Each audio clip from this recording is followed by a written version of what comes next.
अस्सलाम वालेकुम व्यूवर्स, मेरा नाम अली अदर है। तो अज जनाब तुहाडे वास्ते एक बहुत ही बेहतरीन वीडियो लेके आया इलैक्शन के हवाले नाल। ये जनाब उकाड़ा की तहसील उकाड़ा दा पीपी जनाब एक वीडियो बना रहे हैं कि इत्थों कौन जितेगा। तो उनके ते जनाब असी वीडियो बना रहे हैं कि कौन जितेगा। तो सब तो पहले जनाब इत्थों के जो कैंडीडेट है उन्होंने नाम सुन लो। जनाब पहले नंबर पर जनाब चौधरी गुलाम रजा रबेरा साहब, ये भी बहुत ही मजबूत कैंडीडेट हैं। ये पहले MP भी अपने रह चुके हैं PP 192 के पिछले टन्योर मियाँ मियाँ नवाज शरीफ दे। ते उस तो बाद जनाब रहे हमाद असलम साहब हैं, इन्हों के मध्य मुकाबल कैंडीडेट। ये टिकट होल्डर PTI दे सी, लेकिन PTI के हालात खराब होने की वजह तो इन्होंने जनाब टिकट नहीं मिले तो आज़ाद उम्मीदवार हैं। लेकिन ये अपने आप को PTI का उम्मीदवार शो कर रहे हैं। तो इन्हों की भी पोजीशन बहुत अच्छी, क्योंकि इन्हों के वालद साहब पहले MN रह चुके हैं।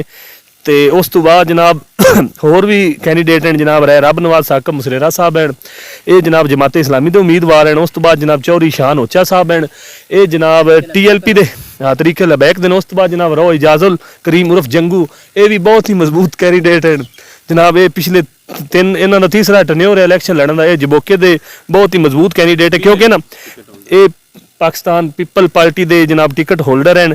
तो जबोके जो ये जीतने उस तो बाद राय अली नूर साहब हैं, लेकिन इन्होंने राय हमाद असलम के हक यानी कि दस्तबदारी कर दी है।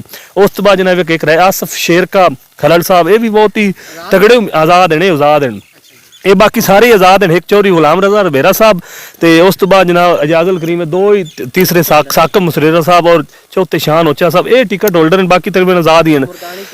इनामुल्ला उस्मानी साहब बिल्कुल वो जनाब मिली मुस्लिम लीग अल्लू ने पाकिस्तान मिली मुस्लिम लीग के उम्मीदवार हैं इनामुल्ला उस्मानी साहब। उस तो बाद जनाब आसफ शेर का साहब हैं, ये आज़ाद उम्मीदवार हैं।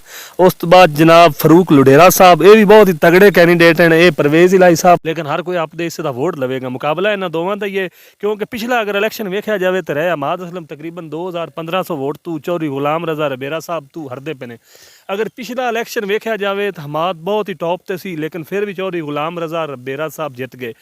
मुकाबला है बाकी भी ठीक है माशाल्लाह कैंडीडेट। अच्छा इन्होंने जनाब तुम दसने हम पिंडा तो भी कितों कौन जित रहा है। अगर तुम जनाब फतेहपुर शरीफ जाते हो तो उतों जनाब तकरीबन शेर मुकम्मल ही जिद्दा, चंद पर्चियाँ रहे हमाद असलम से निकलन गया। लेकिन अगर इस तरह ये भी दरिया रावी उत्ते पिंड है, इस तरह मौजा पीर अली जाने हैं तो उत्थों भी रहे हमाद असलम तकरीबन जिद्दा शेर नूं चंद पर्चियाँ मिलदियां ने। इस तरह अगर बंगला वगैरह वेखिए तो उत्थों शेर जिद्दा पिया भी शेर चंद वोटां तो जितेगा, क्योंकि बंगला की सूरत हाल अगर जो पिछला उनका रहे हमाद असलम का जलसा आया उन्होंने वेखिए तो काफ़ी खराब है, क्योंकि उत्थे डॉक्टर असलम भी इस टाइम नहीं मौजूद, होल्ड सी। लेकिन फिर भी वो चौधरी नदीम अब्बास रबेरे का चौधरी गुलाम रजा रबेरे का घर है, उत्थों शेर ही जितेगा।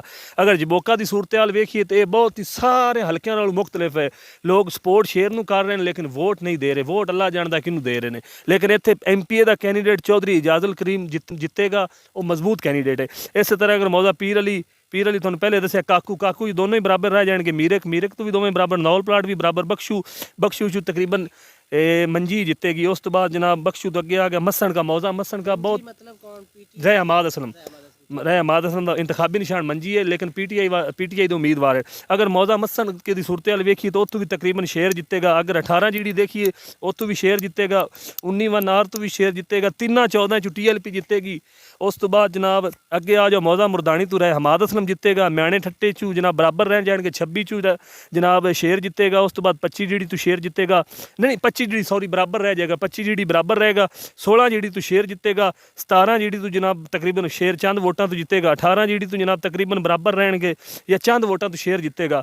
उस तो बाद यंगपुर चू तकरीबन बराबर रहेंगे, मौजा अकबर चू शेर जितेगा, भोजियां चू शेर जितेगा, फारम बहादुर नगर चू तकरीबन बराबर रह जाए। बख्शू चू जनाब रहे हमाद असलम जितेगा, प्रोज चू रहे हमाद असलम जितेगा, 27 GD चू रहे हमाद असलम जितेगा, 13 GD चू रहे हमाद असलम जितेगा, सुल्तानपुर चू रहे हमाद असलम जितेगा। इत्थे मजबूत कैंडीडेट रहे हमाद असलम है। उस तो बाद तारकाबाद बराबर रह जाएंगे, और 15 GD मसन के चू तकरीबन शेर ही जितेगा।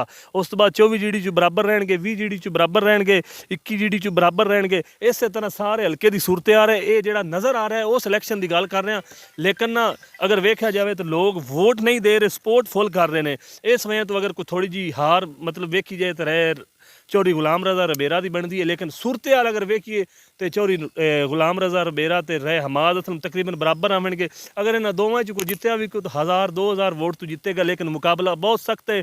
लोगों का पता नहीं चल रहा कि वोट किदे दे रहे हैं। सपोर्ट तो शेर नूं कर रहे हैं, लेकिन हालात दसते पे ने कि लोग वोट शेर नूं नहीं देना चाहते। लेकिन ਹਰੀਪੁਰ ਤੋਂ ਵੀ ਸ਼ੇਰ ਜਨਾਬ ਜਿੱਤੇਗਾ। ਹਰੀਪੁਰ ਜਨਾਬ ਇਹ ਉੱਥੇ ਜਨਾਬ ਚੌਧਰੀ ਗੁਲਾਮ ਰਜ਼ਾ ਰਬੇਰਾ ਸਾਹਿਬ ਦੇ ਰਿਸ਼ਤੇਦਾਰ ਹਨ, ਬਹੁਤ ਹੀ ਕਰੀਬੀ, ਉੱਥੋਂ ਵੀ ਸ਼ੇਰ ਜਿੱਤੇਗਾ। ਤੇ ਇਸ ਤਰ੍ਹਾਂ ਅਗਰ ਇਸ ਸੂਰਤ ਹਾਲ ਵੇਖੀ ਜਾਵੇ ਤਾਂ ਤਕਰੀਬਨ ਕੋਈ ਪਤਾ ਨਹੀਂ ਚੱਲ ਰਿਹਾ ਕਿ PP 192 ਦਾ ਮਜ਼ਬੂਤ ਕੈਂਡੀਡੇਟ ਯਾਨੀ ਕਿ ਇਹਨਾਂ ਦੋਵਾਂ 'ਚੋਂ ਕਿਹੜਾ ਹੈ। ਲੇਕਿਨ ਦੋਨਾਂ 'ਚੋਂ ਕੋਈ 1000-2000 ਦਾ ਫਰਕ ਆਵੇਗਾ। ਦੋਨਾਂ ਦੀ ਪੋਜੀਸ਼ਨ ਬਰਾਬਰ ਹੈ। ਹਾਂ, ਅਗਰ ਇੱਕ ਹੋਰ ਗੱਲ ਦੱਸਣਾ, ਮਾਰ ਜਨਾਬ TLP ਦੇਵੇਗੀ ਇਹਨਾਂ ਦੋਵਾਂ ਕੈਂਡੀਡੇਟਾਂ ਨੂੰ ਬਹੁਤ ਜ਼ਿਆਦਾ। ਰੋ ਇਜਾਜ਼ਲ ਕਰੀਮ ਸ਼ੇਰ ਨੂੰ ਬਹੁਤ ਜ਼ਿਆਦਾ ਮਾਰ ਦੇ ਰਿਹਾ, ਕਿਉਂਕਿ ਸ਼ੇਰ ਜਬੋਕੇ ਦਾ ਗੜ੍ਹ ਸੀ। ਉਸ ਤੋਂ ਬਾਅਦ ਜਨਾਬ ਆਸਫ ਸ਼ੇਰਕਾ ਉਹ ਬਹੁਤ ਜ਼ਿਆਦਾ ਸ਼ੇਰ ਨੂੰ ਮਾਰ ਦੇ ਰਿਹਾ, ਕਿਉਂਕਿ ਉਹਨੇ ਵੀ ਚੰਦ ਵੋਟ ਲੈਣੇ ਨੇ। ਇਸੇ ਤਰ੍ਹਾਂ ਜਨਾਬ ਰੱਬ ਨਵਾਮੁੱਲਾ ਉਸਮਾਨੀ ਮੌਜ਼ਾ ਮੁਰਦਾਨੀ ਤੋਂ ਉਹ ਵੀ ਸ਼ੇਰ ਦੇ ਵੋਟ ਲੈ ਰਿਹਾ, ਕੁਝ ਮਤਲਬ ਰਹਿਮਾਤ ਦੇ ਵੀ ਲੈ ਰਿਹਾ। ਲੇਕਿਨ ਕੰਡੀਸ਼ਨ ਵੇਖੀ ਜਾਵੇ ਤਾਂ ਦੋਵੇਂ ਹੀ ਤਕਰੀਬਨ ਬਰਾਬਰ ਹਨ। ਵੇਖੀਏ ਹੁਣ ਕਿਹੜਾ ਜਿੱਤਦਾ ਹੈ, ਲੇਕਿਨ 1000-2000 ਵੋਟ ਦਾ ਫਰਕ ਆਵੇਗਾ। ਬਾਕੀ ਤੁਹਾਨੂੰ ਅਗਲੀ ਵੀਡੀਓ 'ਚ ਮਜ਼ੀਦ ਸੂਰਤ ਹਾਲ ਦੱਸਾਂਗੇ। ਭਾਈ ਜਿਨ੍ਹਾਂ ਪਿੰਡਾਂ ਦਾ ਮੈਂ ਨਾਂ ਲਿਆ, ਇਹਦੇ ਜਨਾਬ ਤੁਹਾਨੂੰ ਜਿਹੜੀ ਮੈਂ ਕੰਡੀਸ਼ਨ ਦੱਸ ਰਿਹਾ, ਅਗਰ ਇਹਦੇ ਮੁਤਬਾਦਲ ਹੋਵੇ ਤਾਂ ਤੁਸੀਂ ਕਮੈਂਟ 'ਚ ਆਪਣੀ ਰਾਏ ਦੇ ਕੇ ਦੱਸਣਾ ਹੈ ਕਿ ਇਸ ਪਿੰਡ 'ਚੋਂ ਕੌਣ ਜਿੱਤ ਰਿਹਾ।